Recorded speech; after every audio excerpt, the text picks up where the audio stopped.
We Happy Few, the game I almost didn't get to play because of the oversensitive Australian Classification Board. For the uninitiated, We Happy Few is set in the 1960s in an alternate history where the Nazis won. In an effort to cope with all the horrible things they've seen, the government develops a new drug called joy. Joy causes people to feel nothing but happiness at all times. It also has the side effect of memory loss and a very creepy smile. Since it's government mandated, the entire city is basically always just high out of their brains. And We Happy Few centers on the people who choose not to take their joy. There's two sides to the game.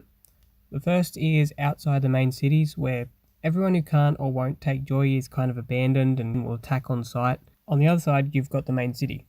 Here, all the streets are paved with rainbows, everyone's happy and smiling and wearing white, creepy masks, and the general guidelines are uniformity. While walking around the garden district with all the joyless people didn't really impress me, I had a lot of fun in the main city with all the joy addicts. There was a really creepy but amusing atmosphere. It kind of reminded me of that, where even though there's terrible things happening, everyone's smiling and having fun, and it was There's a lot of interesting gameplay elements in the city, like if any of the pedestrians see you jumping or running or sneaking.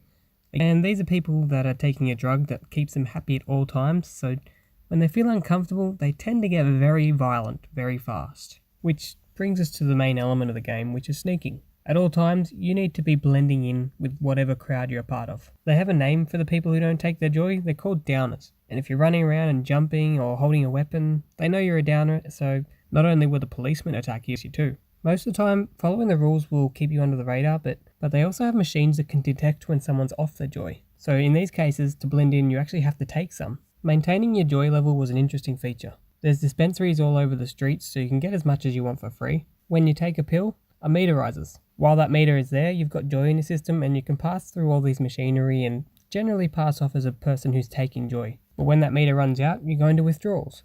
People can see that you're panicking and it makes them uncomfortable, so of course they attack you, which makes taking joy a double-edged sword. You can pass undercover really well, but you need to either take another joy or be ready to hide when it wears off, or else it'll completely backfire on you. You can take extra joy to stock up, but the downside to this is if you take too much, you can actually overdose, which will have the same effect as going through withdrawals. There's also a second meter related to the joy, that every time you take it, the meter goes up. When it hits full, your character starts to panic because of the lost memories and whatnot. And of course, this has the effect of, you guessed it, everyone attacking you. The city is not the only place you have to be stealthy though. Outside it, you've got two types of people. You've got the outcasts of the city who don't like to be reminded of the city, so if you're wearing... And on top of this, you've got the plague victims. The plague victims are completely feral and will attack you no matter what. Between the city and the garden district, there's a lot of variation between what you can get away with, but the one commonality shared by them is that you need to fit in at all times. This whole setting was easily my favourite part of the game. Using about walking down a rainbow paved pathway, joyously swinging your arms in front of your head, waving to the pedestrians as you pass a colour scheme, there are rainbows in the sky,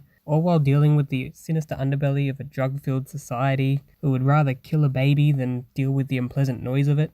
It all just delivered a really captivating atmosphere.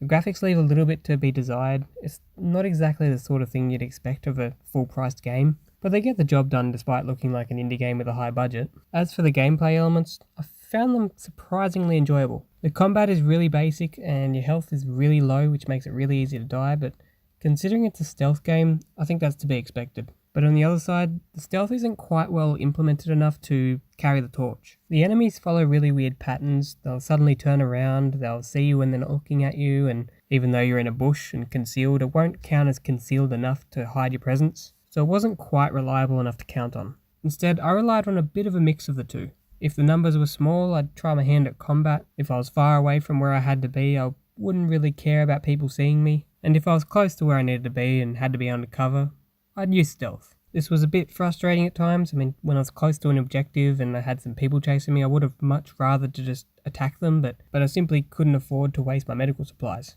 And instead I'd have to run across the entire city to find some random alley I could lose them in, just to have to go all the way back to my objective. And speaking of which, it's not exactly easy to lose your enemies. They've got pretty poor line of sight if you do find somewhere you can hide, but in the city the only place you can hide is in houses or in alleys. With the houses you'll get attacked by the inhabitants, and the alleys are so scarce that you don't really get to rely on them. But even though it could be a bit tedious at times, it was enjoyable enough to be a positive aspect to the game. The good thing about We Happy Few though is that the skill points you earn can actually be used on really useful things. For example, if you don't like features like not being able to run around in the city or going out at night time, you can actually negate them in the skill points section. Of course, you've also got the typical useful things like more health or better damage. There's a lot of games I've played where the skills were so useless that I didn't even bother to use them. But in We Happy Few, I was actually really excited to earn my next skill point so I could get more features. As enjoyable as the other parts of the game can be, in terms of the delivery, it left a lot to be desired. There's a lot of little things, for example, when you're low on health, almost the entire screen will be covered in red. If you don't have anything to heal with, you're going to have to put up with this for a long time. I almost consistently found myself with no healing supplies, which meant that I had to deal with this red screen for the entire game almost. It made playing at night time almost impossible. Additionally, I had a lot of trouble with the checkpoint system. Most of the time they were consistent and really good, but sometimes you'd get the odd point in the story where you just wouldn't get a checkpoint for ages. The most frustrating time this happened to me was when I had an objective to go across the entire map, and I took my time to harvest a lot of materials, craft a lot of things, search all the houses, gather up all my stuff, and then about half an hour later when I went to go continue the mission, I died pretty fast, and the game reverted me all the way back to all this side content I'd done. The checkpoint system did mostly seem to be really good, so I'm not sure why there was the odd times where this kept happening, but it is a problem I had consistently enough to get frustrated. But perhaps the biggest complaint I have about the delivery is the second playthrough. If you're not aware, the story of We Happy Few takes place between 3 different protagonists. The first playthrough is the bulk of the game and it's really enjoyable. The second playthrough, however, made me want to tear my hair out. For some reason in this, they chose to take an emphasis on crafting. Now, the crafting is a fun aspect in this game, but the materials you craft with are completely randomly generated. So why they chose to make missions that completely rely on you crafting certain things is completely beyond me. The second playthrough is probably a third of the length of the first playthrough, yet because I had to repeatedly stop everything I was doing just to search the entire map for some random ingredient, it ended up taking easily double the length. And the worst part is, they added a restriction that if you don't craft these certain things that need doing at certain times, you get horrible side effects placed on you. Ironically, one of the burdens it places on you is an inability to carry much. It literally creates a system where you get punished if you don't have the right crafting materials, and then makes it 10 times harder to solve the problem because you can't carry anything. Almost the entire second playthrough is just nothing but relying on RNG. By the time I got to the third playthrough, even though it was really fun, the combat takes a bigger presence and you can actually attack large groups of enemies. I was so burnt out from the second playthrough that I just could not enjoy it anymore.